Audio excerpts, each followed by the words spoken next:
Welcome back, this is Jack. There are many candidates in Bleach for the saddest possible scene. Off the top of my head, you could go with Orihime as she's saying goodbye to Ichigo as she's being kidnapped by a Espada number 4, whose name I'm not going to try and say. But to me, that moment pales in comparison to the scene I chose as the most sad and depressing scene out of all of Bleach. During the Substitute Soul Reaper arc, you have Ichigo lose his friends thanks to a man's ability called Bookend, where he rewrites their past, or at least in their memories, so that he wrote out Ichigo as their friend and replaced them with himself. So Ichigo at this point is having to fight his closest friends to try and stop the villain of the story. And then the powers he just recently got, his Fullbringer powers, get stolen by someone he thought was a new friend. And then, after having to fight his closest friends, after having his powers taken, he gets stabbed from behind, and he looks over, and he sees his dad, and Kisuke, his mentor,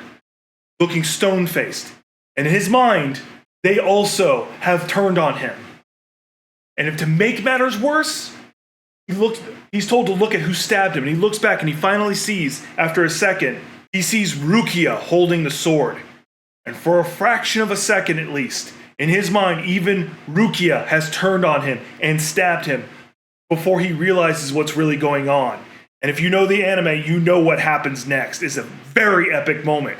But that moment of seeing everyone turn on him and feeling totally abandoned and betrayed by everyone just hits me in a very specific way. Of course, if you don't know the scene I'm talking about, I do recommend you watch it. That arc is rather slow in my opinion, but has a great payoff. I'm a YouTuber, you know what you're supposed to do at this point.